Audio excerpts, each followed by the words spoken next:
Après 3 ans d'interruption due à la pandémie du coronavirus, le 1er mai, fête des travailleurs, a repris droit de cité à Pointe-Noire. Cela a été marqué ce dimanche férié par un défilé monstre tenu sur le macadam de l'esplanade de la préfecture de Pointe-Noire. C'était sous la direction de l'intersyndicale des confédérations des départements de Pointe-Noire et du Culot. Peu avant cela, on a rafraîchi la mémoire collective en ces termes.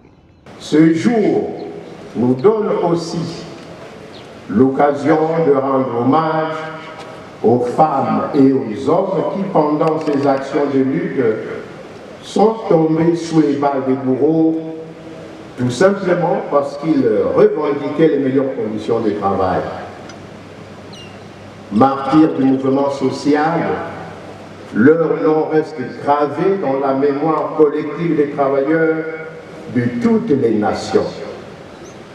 C'est donc le moment tout indiqué de nous unir par la pensée dans le sens de cette lutte menée par des vaillants camarades disparus, car le sang des martyrs ne sèche pas et à jamais ils sont toujours parmi nous.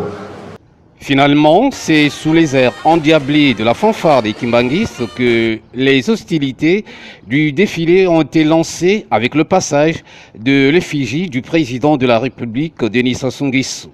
Une manière pour l'ensemble des travailleurs de Pointe-Noire et du Culot d'exprimer leur volonté d'accompagner les actions concrètes du chef de l'État.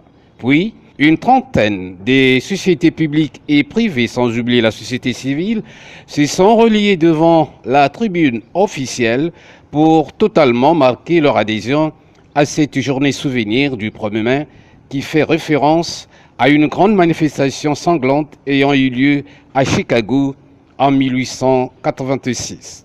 C'était aussi l'occasion pour les travailleurs de la place de montrer combien de fois la vie syndicale en entreprise est importante, surtout à l'heure où on parle de plus en plus de revendications salariales. Vivement la prochaine.